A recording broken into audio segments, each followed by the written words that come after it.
First of all, welcome to Victoria. How long have you been here? For just nearly a year in June 8th. Thank you to your church for welcoming me. I think you're the only time I've ever seen my name up in lights and outside your church. You put a big welcome sign with my name on it, and that was very sweet and very welcoming and very warm. And you came to us from back east? Yeah, I lived not too far east, from Alberta. Yeah. From Edmonton. I was there for 15 years, and previous to that I was living in the UK, and I was born in Ireland, so I've been a bit of a nomad, but I was doing very similar work in Edmonton, and that's hence how I ended up here in Victoria. How did you end up in this kind of work in Edmonton and then here? Like, what was that call for you, Tony? Yeah, when I was a young man, and well, really quite young in my teenage years, I didn't know what I wanted to do with my life, but I said to myself I wanted always to do work that was of service, and that was social justice orientated, and that was interesting. Led me to many wonderful places, including here. I was also brought up, and still am, a Catholic. When our church isn't obsessed with sex and other such things, it actually has an extraordinarily strong social justice tradition. I was educated by monks, priests. Grew up in, I think, a very privileged environment. Conveyed to us that when we were given great gifts by God, we had a duty to return those gifts. I think Jesus calls us to be at the margins, calls us to be with the demonized and the dehumanized and the hated. I'm also a gay man, and so while I have a life of great privilege in many ways, I do have a sense and an understanding of what it's like to be hated and despised for what you are. So I think that has always helped me empathize with folk who are also marginalized, but for different reasons. So I think all of those things sort of came together to make this path of work inevitable.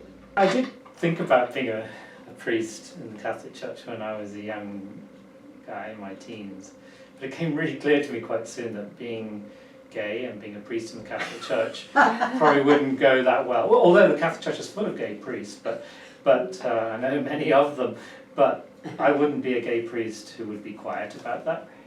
I couldn't, not that I need to shout from the rooftops about my sexuality, but nor would I hide it or deny it, because it's God-given. So I thought, that's not going to really work. No. So perhaps I have fulfilled my vocation in other ways. Absolutely. Yeah, it's not something I talk about a lot. I know I'm talking about it now, but I know that this is going to be shown to a group of people who would understand that. Can I ask what it was about our place? Most of the people we served in Edmonton were Indigenous, and I spent 15 years or so in a very Indigenous environment. I learned many lessons from that, but one of them was just to trust how things go and how everything is meant to be will be. And it was interesting because I was coming, when I gave up my last job in Edmonton, I went on a trip around the world to see my family and friends, which I always promised myself when I gave up that job. And I was meant to come back to Edmonton in the middle of February, but I needed to come back 2 weeks earlier. 2 days after I got back to Edmonton, I got a call from a headhunter. And that doesn't sound that remarkable, but it was in a way, because when I was away, I was in Asia, and I had all my phone switched off. If they had tried to call me when I was initially meant to be away, they'd never have got hold of me, and I wouldn't be here. It's kind of one of those things that you just have to trust that things happen as they're meant to. So I knew a little bit about our place because it's pretty well known beyond the shores of Vancouver Island, and I knew it was a Christian organisation in some way. And I remember I said to the headhunter, I said, I said, I know it's a Christian organisation, but what kind of Christian organisation is this? And there was like some awkward pause at the end of the phone. And I said, because you need to know that I'm 53 years old, I'm a gay 53-year-old man, and I don't intend to go back in the closet anytime soon. So if it's Christian, which I'd really like, because I'd love to work for a Christian organisation, but I don't think I could work for one that had a problem with me being a gay man. He said, "Oh no, it's United Church based, and you'll be fine. That won't be a problem with them." So I thought, yeah, well, I'm really seriously interested now, because Yeah, as part of me, it was always interested to work for a Christian organisation, but I never had the chance. Yeah, it's been a real blessing to be in this beautiful physical environment as well, and to be in a job that I really love and where I've been so welcomed, and the work is, really speaks to my heart, and I have such great colleagues and such amazing support in the community. I mean, from your congregation who helped found us and continue to be so generous to us, but also just beyond even the church groups, there's such extraordinary generosity here. I've never seen anything like it, so it feels a very blessed place to be. I think what COVID did was provide a tipping point for most citizens in Victoria, at least, views on homelessness. People who were homeless had to camp and were camping in our parks and became a big political issue, and there was some people in our city who were shocked that fellow human beings had to live in tents and in utter squalor and in unsafe environments, and then there were other citizens who didn't like people living in tents because it spoilt their walks. Genuinely frightened. I mean, I don't think the fears were based in reality always, or a lot, but they were very real fears. I think everyone was agreed that it wasn't the right thing, and I think what we had then was a critical mass of people saying enough's enough. You've got to find these folk homes. During COVID, for some people in our city, it was the first time maybe in their lives where they realised how precarious their lives were, and how close they could be to losing their job, losing their income, losing their business. And suddenly something that was an experience of other people became something that could be their experience, or indeed was their experience. So I think there was a lot of folk who realised that they were also maybe only a paycheck or two away from homelessness, and consequently are more sympathetic to how people can fall into homelessness. That has led our place to have a much greater focus on housing. But in the last year, we've opened up 6 new shelter and housing sites, 3 hotels, and a tiny town. They have 3 shelters, and that's meant a huge expansion in that work for us. We now manage and operate over 500 shelter and housing units. What we hope will happen, and the government's already beginning to fulfill their promise, is that those transitional beds and those shelter beds will turn into permanent housing. We have a shelter called My Place, which we opened 6 years ago after the courthouse camp was there, and people were promised then, oh yeah, you come out of the camp, you'll get a permanent house real soon. And some of the people are there 6 years later. So we've been really clear that we didn't want to get into the business of housing people transitionally or in shelters forever, and that there must be a permanent solution. A few weeks ago there were 6 new permanent housing sites announced in Victoria, and there's more to come. I think giving refuge to those who are unhoused and supporting the unhoused to find their own home must be at the heart of our mission and our work and our values.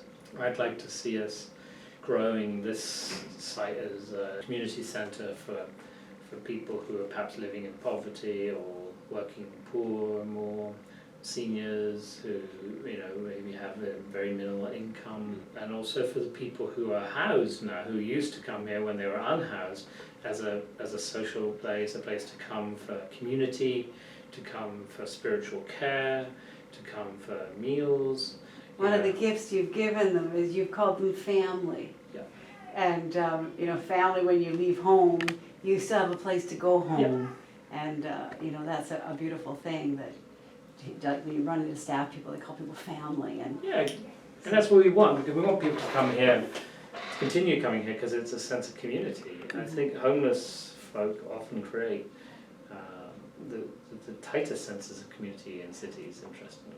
We do have people here already who travel every day on the bus to come here, and they have a house, but they come because their friends are here and they have a relationship with the staff, and it's a place of comfort for them, and a place of community, and a place of connection. Like our seniors group, throughout COVID that kept meeting, and a number of the seniors who come to that said to us, we're a bit worried about COVID, but we're more worried about the isolation we're feeling at home. I mean, they were socially distanced and Mhm. everything, you know, they were safe, but you know, that sense of community, that sense of human connection was so important. I think that has always been the heart of our place, is providing that sense of hope and belonging to folk, and comfort and refuge and community, and we will always want to continue to do that. And I think if we keep that at the centre of whatever we do, whether it's housing or outreach, whatever, we can't go too far wrong.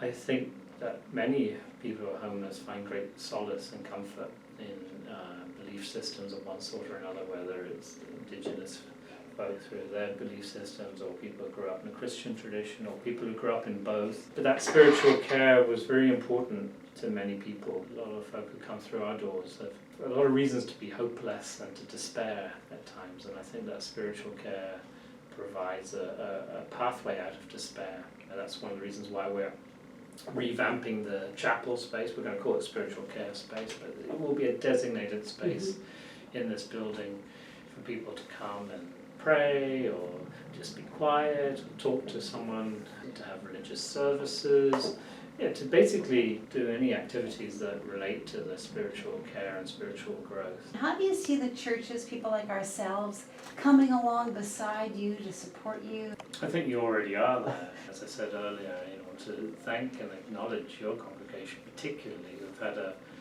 particularly close relationship with our place in creating our place, in continuing to provide space for our services. I think there's any more Christian thing to do than to provide shelter to someone without it, and you provide that.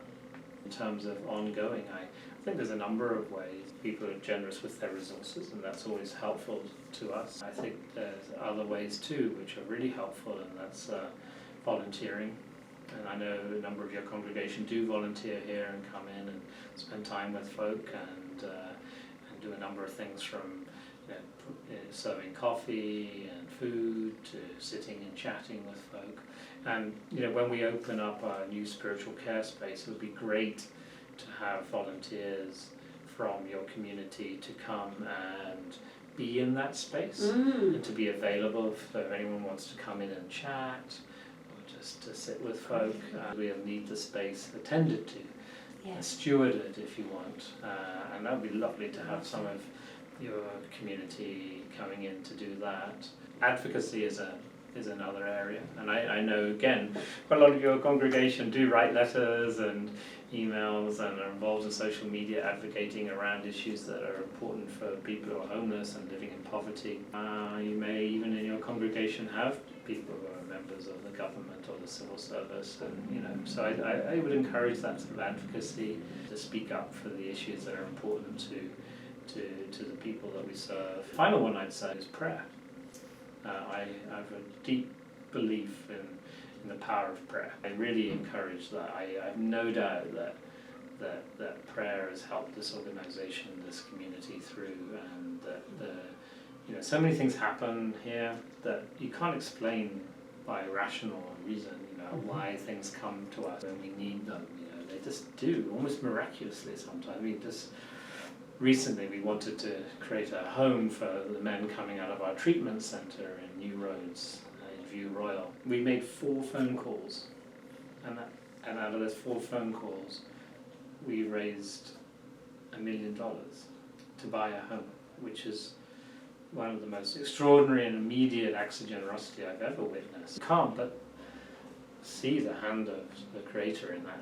I'd really ask for your prayers, and to remember the people who are so forgotten, the people we serve.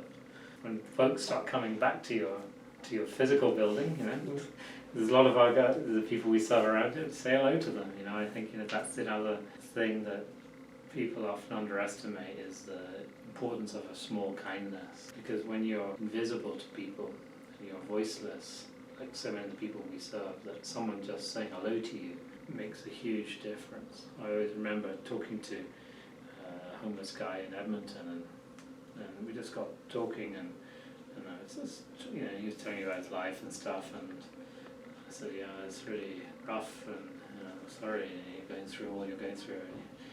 And he said, the worst thing, Julian, isn't being homeless per se. It's the worst thing is people avoiding me.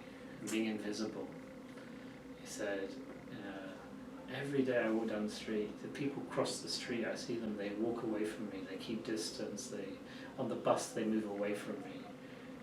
He said, no one sees me, I'm invisible to them, and they avoid me like the plague. He said, that's the hardest thing about being homeless. He said, that causes me more pain than anything. Mm. And that was a real sort of powerful moment. And I think many of us, including myself, used to lives where we're listened to and very visible, and people value us. So sometimes just a kind word, a recognition, even just hello. I see you. I see you, I hear you. It means a lot to people. I think there's lots of ways that your congregation could support the work we do and support the people that we serve, and also live out the call that Jesus made to us all to be with those on the margins, and to be in solidarity with them as best we can.